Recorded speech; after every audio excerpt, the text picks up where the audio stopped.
My name is Mariana and I'm 40 years old. I work as a medical assistant and have been married for 12 years. My husband John and I have two wonderful children, a son who's in third grade and a daughter who's in first grade. John and I met when he frequently visited the hospital where I work to handle sales. I was the one who always assisted him. At first, we only exchanged small talk, but when we discovered we had mutual friends, our connection deepened. After sharing several dinners, we started dating, and 3 years later, we got married. John is incredibly bright, well-spoken, and a natural communicator. He often says that working in sales was his true calling. To be honest, John wasn't my type physically at first, but as we got to know each other, I found myself falling in love with him. It's been 15 years since we first met, and even now, after the kids are in bed, we can talk for hours, losing track of time. Our children Patrick and Katie have grown up wonderfully, and like their father, they are both talkative and full of life, making our home lively every day. I think we're a pretty typical family. John is also very hands-on with household chores. Sometimes he'll announce what he's cooking for dinner, like tonight's steak, and when he does, Patrick and Katie eagerly head off to school, excited for the day. John wasn't always a great cook. In fact, when we first met, he couldn't cook at all, but over time his cooking skills have improved, and I'm amazed at how much he's learned. The reason John handles dinner is because I'm often not home in the evenings. My mother has been in the hospital for a long time due to a chronic illness, and I visit her every day after work. Initially, I would rush home to prepare dinner, but one day John offered to take over. He told me, "I'll cook dinner and take care of the kids. You focus on spending time with your mother." His kindness brought me to tears. From that day on, I made sure to prepare breakfast and do as many household chores as I could before work. John took care of dinner, looked after the kids, and helped them with their homework in the evenings. My mother has been in and out of the hospital for the past 3 years, and lately her condition has worsened.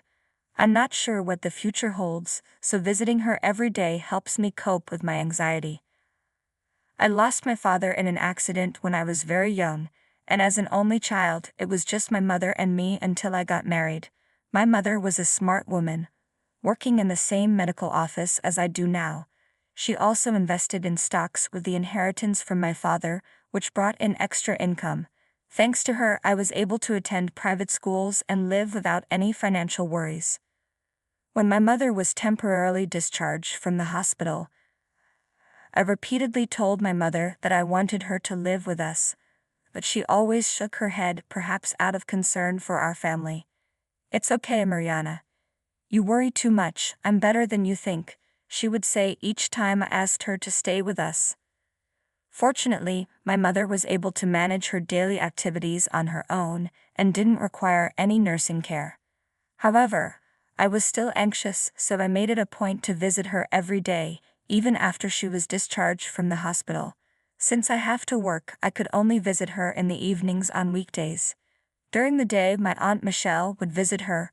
Aunt Michelle is single and has been running a small restaurant since before I was born. As a little girl, I often went to eat dinner with my mother at Aunt Michelle's restaurant. When my mother was away at work, Aunt Michelle would take care of me and keep me company. During my rebellious phase, whenever I fought with my mother, I would run away to Aunt Michelle's place to cool down.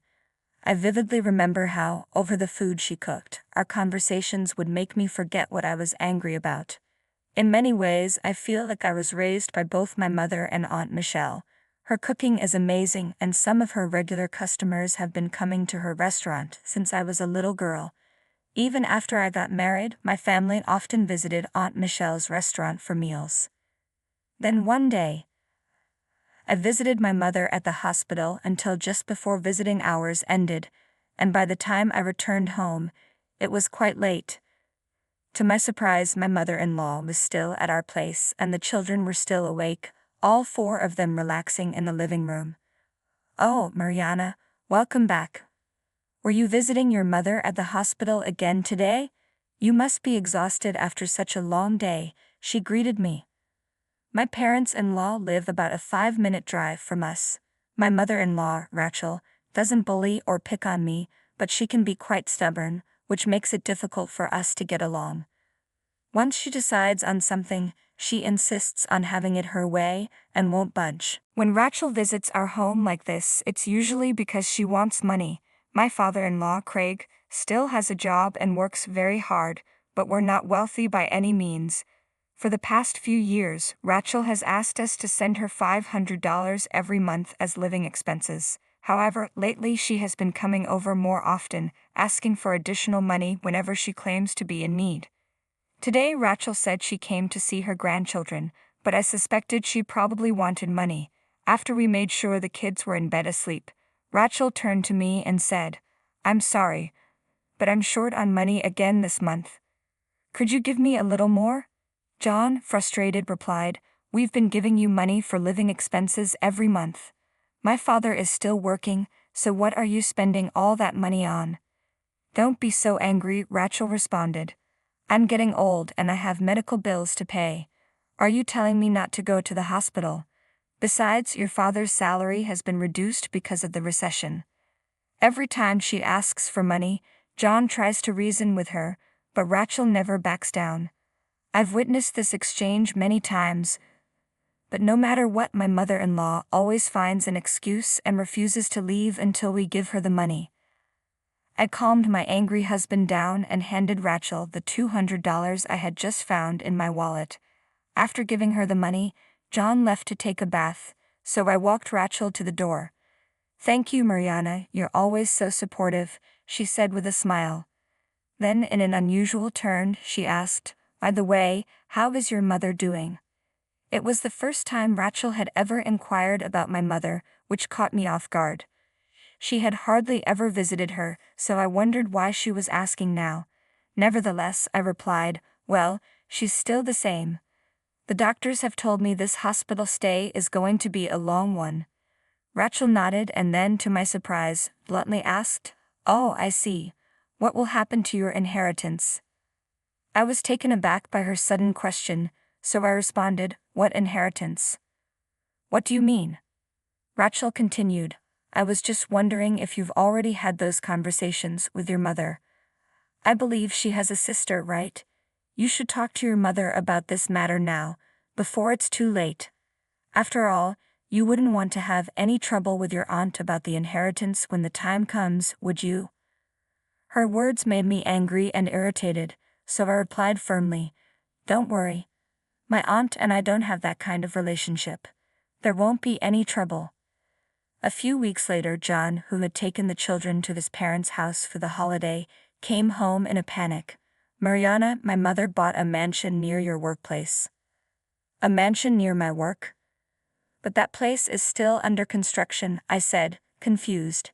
Since we lived in the countryside, the mansion was quite conspicuous. Whenever we passed by the construction site, John and I would often wonder who would live in such a grand place. "What? Where did she get that kind of money?" I asked, completely baffled. Asked him in surprise. Where would she get that kind of money? John shook his head, clearly puzzled. "I have no idea. I questioned her a lot, but she wouldn't give me a straight answer. Maybe she's relying on my father's retirement money," he speculated. A thought crossed my mind. If Rachel can afford a mansion, does that mean we don't need to give her money for living expenses anymore? "Exactly," John agreed, his frustration growing. "It doesn't make any sense. If she has enough money to buy a mansion, she should have more than enough of her living expenses." We were both angry and irritated, realizing we had been giving Rachel money, believing she was in need. If she could afford a mansion, her claims of financial hardship were clearly false. John and I decided then and there that we would stop giving her money, no matter what she said in the future. Supposedly, her mortgage and deposit on the mansion had been approved, and it would be completed in 6 months. Rachel had told John she was thrilled about living in a mansion during her old age. But just a month after this conversation, my mother passed away. I was in shock because she had seemed well and healthy when I visited her the day before. It was a bittersweet blessing that I received a call at work saying my mother was in critical condition.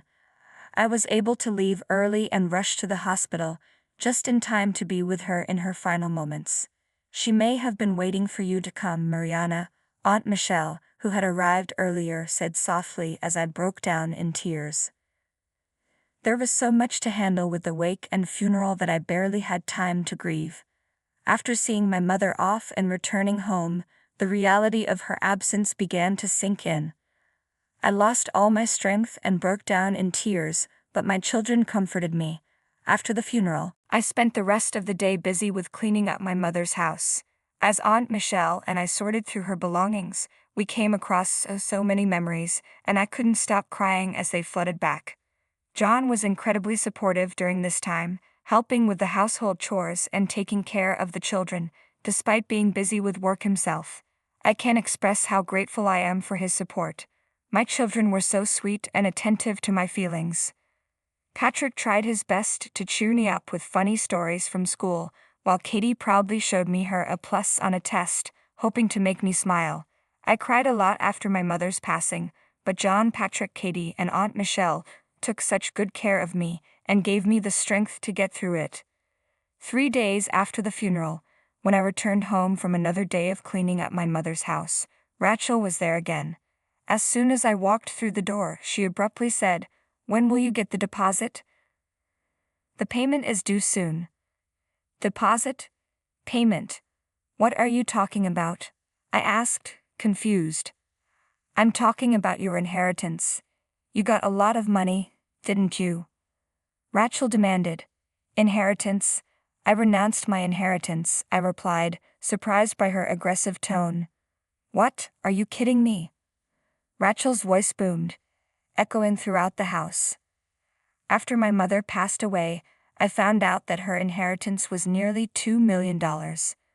My mother had told me she wanted me and Aunt Michelle to split it 50-50.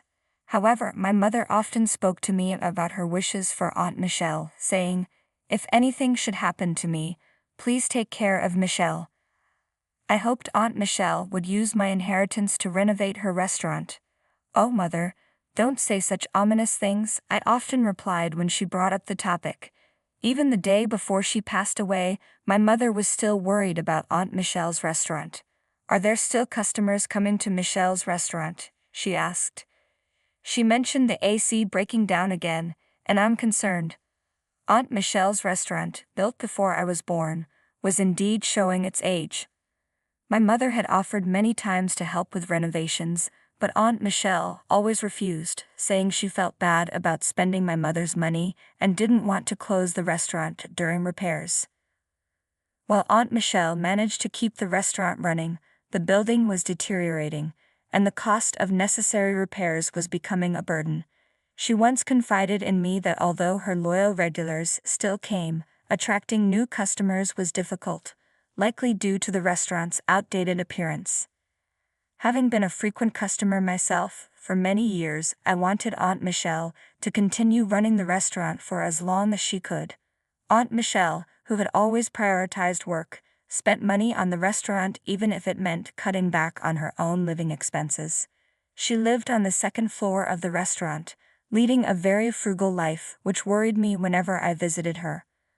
Although the cost of ingredients had increased, she hardly raised the prices on her menu, always prioritizing her customers' satisfaction.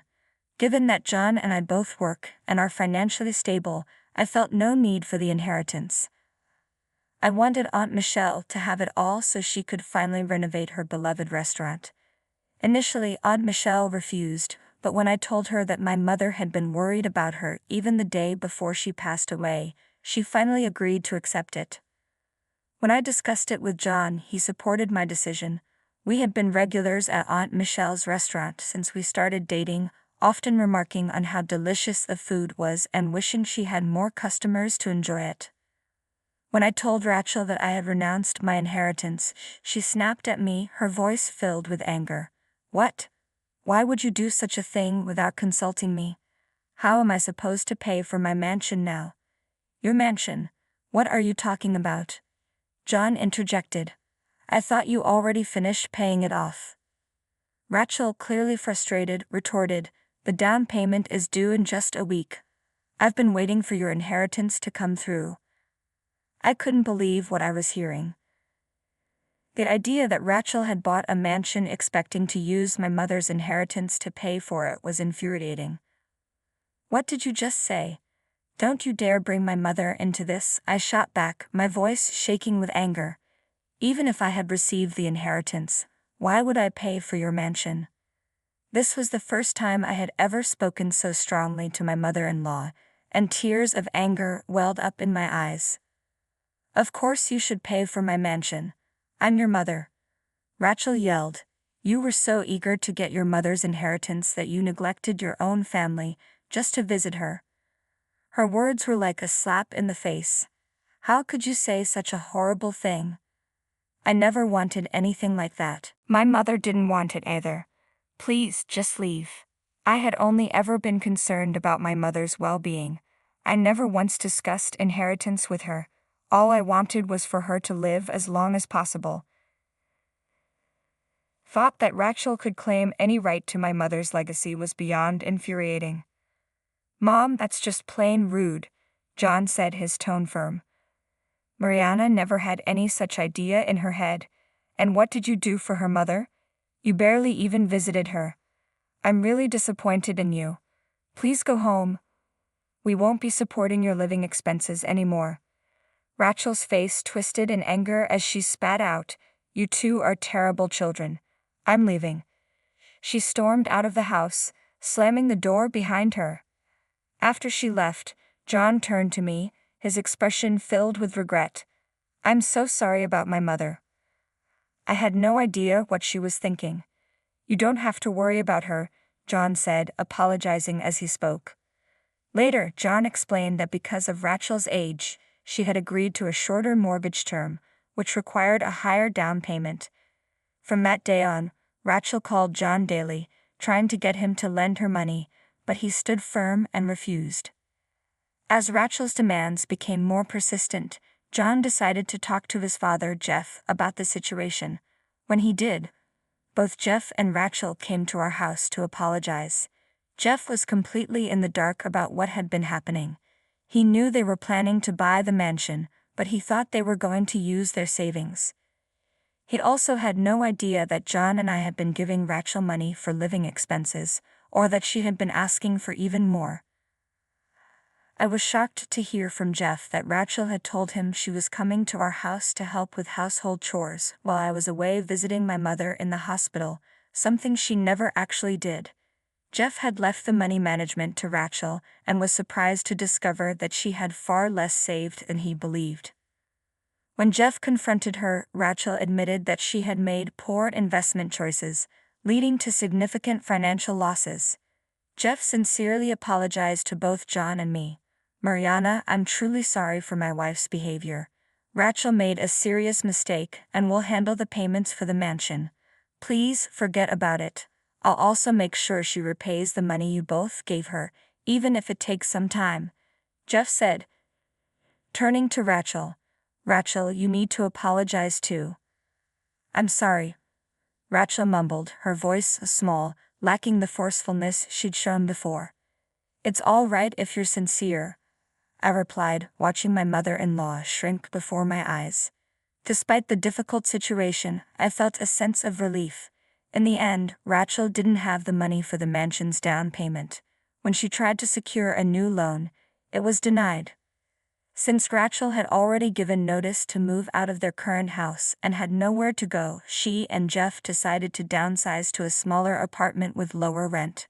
Rachel, who had never worked before, started working part-time to repay us. To lift our spirits, I took my family to Aunt Michelle's restaurant for dinner. Aunt Michelle excitedly told us that she had found a piece of land just around the corner and decided to build a new restaurant there instead of renovating the old one. "I want my regulars to keep enjoying my food every day," she said with a smile, offering us a taste of the new dishes she plans to serve after the relocation.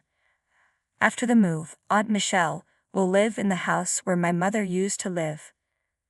The new restaurant will be completed in a year and we're all looking forward to it.